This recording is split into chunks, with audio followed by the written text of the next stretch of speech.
السلام علیکم پیارے بچوں، 8th کلاس کیسے ہیں آپ؟ امید کرتی ہوں آپ ٹھیک ہی ہوں گے۔ پیارے بچوں، آپ لوگوں نے جو ہے سبق پنچایت سٹارٹ کیا ہوا ہے، اور آپ کا سبق چونکہ لینتھی تھا تو ہم تھوڑا تھوڑا کر کے پڑھ رہے ہیں۔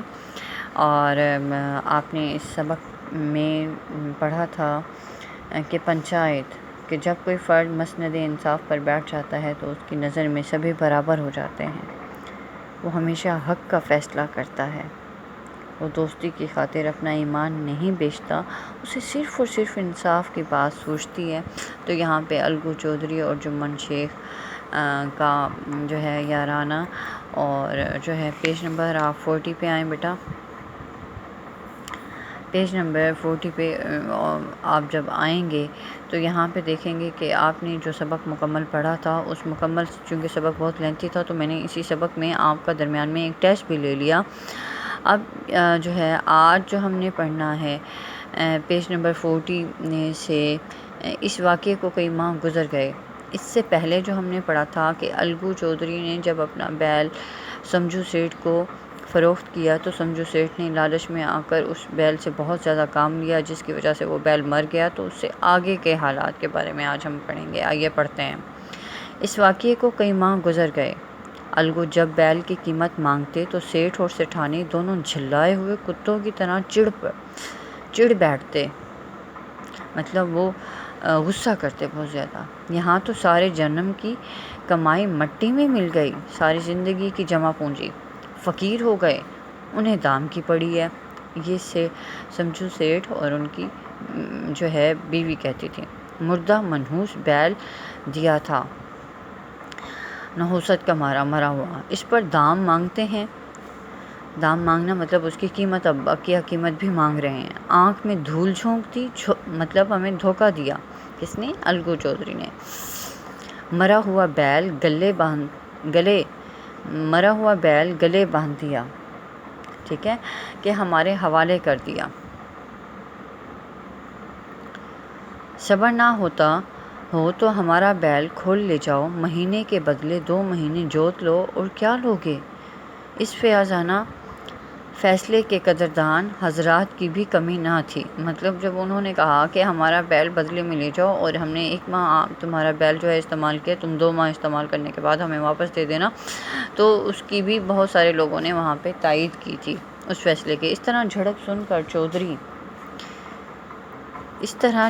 کر چودھری لوٹ آئے، مگر 150 روپے سے اس طرح ہاتھ دھو لینا آسان کام نہ تھا۔ مطلب انہیں بھول جانا 150 روپے کو جو انہوں نے سمجھو سیٹھ سے لینے تھے۔ ایک بار وہ بھی بگڑے، وہ بھی غصہ ہوئے، سیٹھ جی گرم ہو پڑے، مطلب وہ بھی بہت زیادہ غصے ہوئے۔ سیٹھانی جی جذبے کے مارے گھر سے نکل پڑیں، سوال و جواب ہونے لگے، خوب مباحثہ ہوا، بحث و تکرار ہوئی، مجادلے کی نوبت آ پہنچی، مطلب لڑائی کی نوبت آ پہنچی۔ سیٹھ جی نے گھر میں گھس کر کواڑ بند کر لیے، مطلب اپنے گھر میں گھس کر انہوں نے دروازے بھی بند کر لیے۔ گاؤں کے کئی معزز آدمی جمع ہو گئے، دونوں فریق کو سمجھایا۔ سیٹھ سمجھو کو دلاسا دے کر گھر سے نکالا اور صلاح دی، مشورہ دیا کہ آپس میں سر پٹھول سے کام نہ چلے گا۔ سر پٹھول مطلب مار پیٹ یا لڑائی جھگڑا۔ اس سے کیا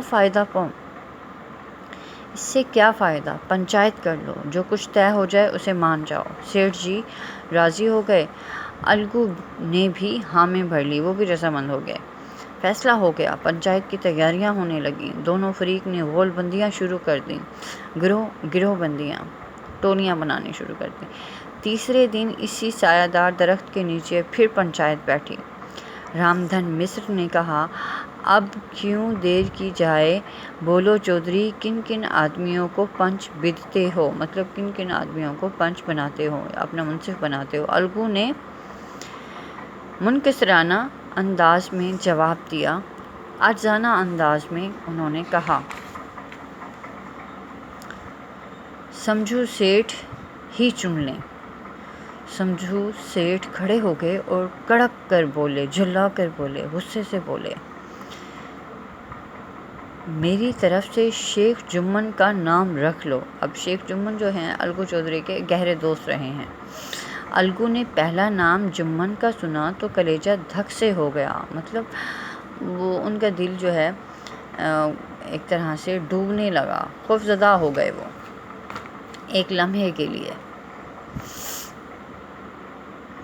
گویا کسی نے اچانک تھپڑ مار دیا ہو، مطلب ان کی بات۔ رام دھن مصر الگو کے دوست تھے، رام دھن مصر الگو کے دوست تھے، تہ پر پہنچ گئے، بولے چودھری تم کوئی عذر تو نہیں ہے، تم کو کوئی عذر تو نہیں ہے، کوئی اعتراض تو نہیں؟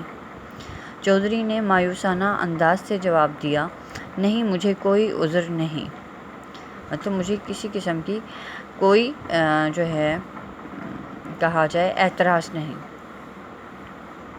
اس کے بعد 4 نام تجویز کیے گئے۔ الگو پہلا چرکا کھا کر ہوشیار ہو گئے تھے، ٹھیک ہے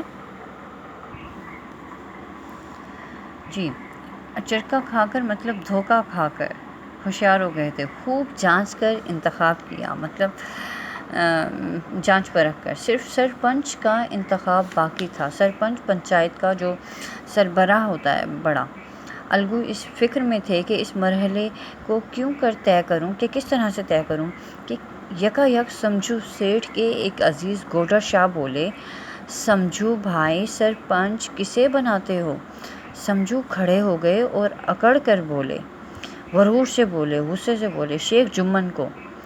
رام دھن مصر نے چودھری کی طرف ہمدردانہ انداز سے دیکھ کر پوچھا، کون چودھری؟ الگو چودھری، الگو تمہیں کوئی عذر ہو تو بولو۔ الگو نے قسمت ٹھونک لی، مطلب اپنی قسمت پہ چھوڑ دیا کہ اب دیکھیں آگے کیا ہوتا ہے۔ حسرت ناک لہجے میں بولے، حسرت ناک لہجے میں بولنا مطلب بیچارگی کے عالم میں بولنا، نہیں مجھے کوئی عذر نہیں، کوئی عذر نہیں، کوئی اعتراض نہیں۔ بیٹا آج ہمارا جو ہے یہاں تک کافی ہے، ہم انشاءاللہ نیکسٹ لیکچر میں اس جو ہے سبق کو مکمل کریں گے۔ آئیے چند مشکل الفاظ میں نے آپ لوگوں کے لیے لکھ رکھے ہیں، ہم وہ کر لیتے ہیں۔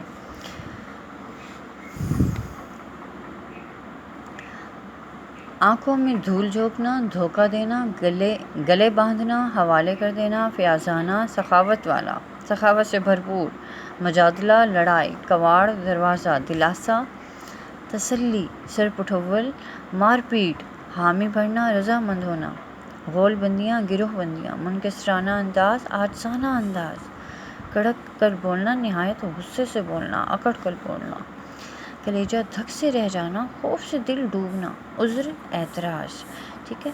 آئیے میں آپ کو ورک اسائن کرتی ہوں۔ سبق کے الفاظ معنی کو آپ اچھی طرح سے یاد کریں گے۔ ضرب المثال پیج نمبر 206 پر دوبارہ سے آپ ریویژن سٹارٹ کریں۔ آپ 1 to 10 1 تا 10 لکھیں گے بھی اور یاد بھی کریں گے، جو کہ آپ جو ہے اپنا ہوم ورک فرائیڈے والے دن اسکول میں سبمٹ کرانے آئیں گے۔ ٹائمنگ آپ کے پاس 9 تا 11 بجے تک ہوگی، ٹھیک ہے بیٹا۔ انشاءاللہ اگلے لیکچر میں ملاقات ہوگی۔ اللہ حافظ۔